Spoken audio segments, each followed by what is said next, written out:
O depoimento de Alexandre Ramagem, ex-diretor-geral da Agência Brasileira de Inteligência, a Polícia Federal, durou quase 7 horas. Vamos começar com ele, então, Bruno Pinheiro, que vai trazer informação, bastidor e tudo mais aqui pra gente. Bem-vindo, meu amigo.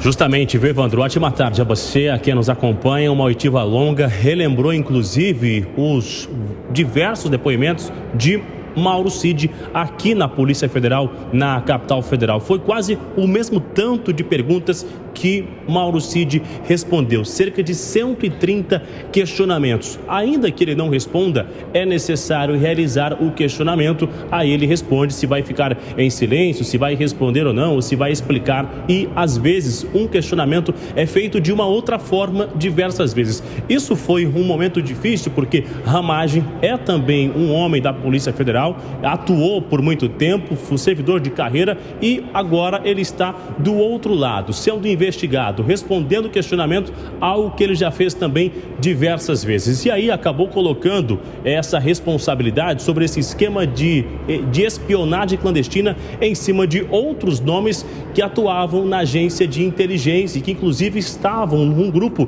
de WhatsApp, de acordo com a investigação, onde as notícias falsas eram compartilhadas, as informações para afetar quem era contra os adversários do governo de Bolsonaro naquela época. Ele respondeu vários questionamentos, se explicou sobre o áudio também daquela reunião com as duas advogadas de Flávio Bolsonaro aqui no Palácio do Planalto. Eu cheguei a comentar ontem aqui no Jornal Jovem Pan que quando o Ramagem ficou sabendo que essa oitiva iria acontecer e que os agentes da Polícia Federal, eles tinham o interesse de ouvi-lo novamente, ele ficou muito otimista porque Ramagem acredita que foi um momento importante para ele esclarecer até informações que ainda não foram respondidas. Então, isso acabou sendo visto de fato como uma oportunidade. E o que eu ouvi ontem à noite foi que de um limão acabou fazendo uma limonada e a ideia é justamente colocar essa imagem de Ramagem na porta da Superintendência da Polícia Federal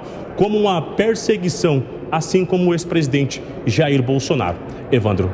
Inclusive, ele participou de um evento com o Jair Bolsonaro mais cedo, né, Bruno?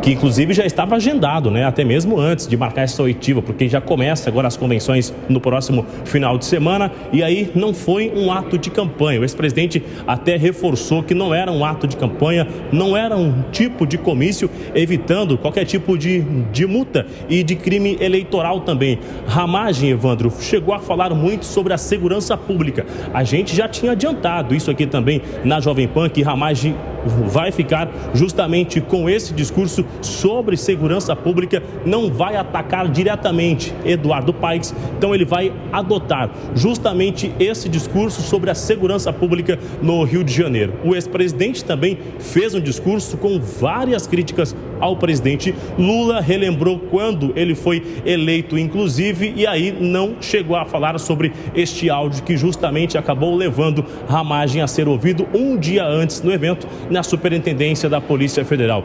Jair Bolsonaro não deverá estar na semana que vem, quando o registro da campanha realmente será realizado, porque eles esperam um evento muito maior, com diversos apoiadores, nomes de outros estados que vão estar no evento que vai reunir diversas pessoas no Rio de Janeiro. Então, a campanha automaticamente já começando neste final de semana e alargada com essa imagem do ex-presidente ao lado de Ramagem e do senador Flávio Bolsonaro. Evandro Cini. Bruno Pinheiro, obrigado pelas informações, bom trabalho. A gente vai conversando aqui ao longo da edição do 3 em 1. Bela gravata, meu amigo. Para manter a nossa tradição de sempre cumprimentar o Bruno Pinheiro, você está usando gravatas BP? Claro. Ah, percebi que está diferenciado. Lógico. Ô, Gustavo Segredo, deixa eu aproveitar que você retornou. Dá para fazer uma limonada de toda essa história da investigação sobre a BIM paralela para Ramagem na política do Rio? Eu não sei, Evandro. Ele respondeu 130 perguntas, foram muitas perguntas. Respondeu a elas, me parece muito bom isso, clarificando a sua posição. Eu não tenho muita certeza ainda se de um limão conseguiu fazer uma limonada. Tem que aguardar um pouco mais, gostaria de saber quais foram as respostas. Ele claramente está tentando deslindar a sua responsabilidade em função de uma contenda eleitoral que está próxima. Então, qualquer coisa daqui para frente pode ou favorecê-lo ou prejudicá-lo. Eu não tenho ainda muito claro se é uma ou a outra.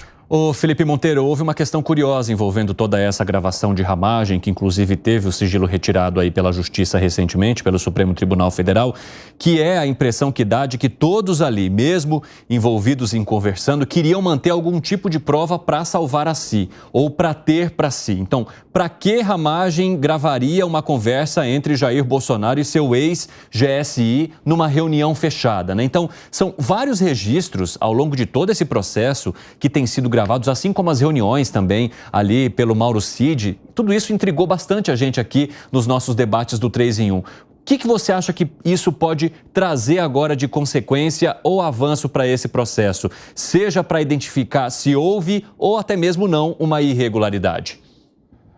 Ô Cine, primeiro que as acusações da BIM paralela são muito graves. Não é algo que tudo indica que está sendo acusado Ramagem e várias pessoas que antes trabalhavam na BIM é de investigar e monitorar jornalistas e inimigos políticos, mostrando claramente a possibilidade da BIM ter sido utilizada para fins privados. Não dá para o Estado Democrático de Direito a gente aceitar algo nessa linha.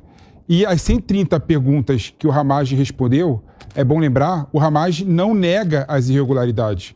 O Ramagem, ele não afirma que não houve irregularidade quando ele era diretor-geral da BIM.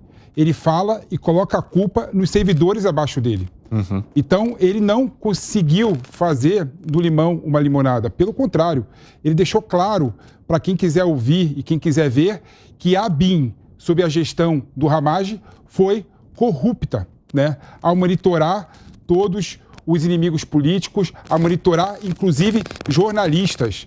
Então, eu não concordo com essa narrativa que o Ramagem colocou. Sob a gestão do Ramagem, o Ramagem concordou e afirmou que houve sim monitoramento, houve sim arapongagem. Em relação à questão do áudio, né, eu até posso concordar com o Ramagem, eu até acredito. O que o Ramagem alegou foi que ele colocou aquela gravação porque estava esperando uma outra pessoa chegar que possivelmente chantagearia o presidente da República, Bolsonaro. Ele queria pegar essa pessoa no pulo. Sim. Mas não conseguiu provar isso porque a pessoa não apareceu. Fala, Gani.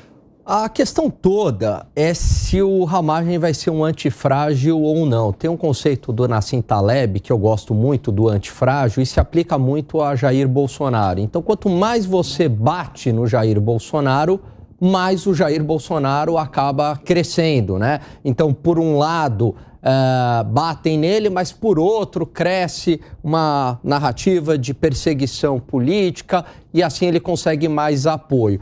Vamos ver em relação ao Ramagem, como é que o desenrolar desta história vai ter um efeito eleitoral ou não. Se ele tem essa característica do antifrágil ou se de fato essa investigação em relação a ele vai ser algo prejudicial à sua carreira política.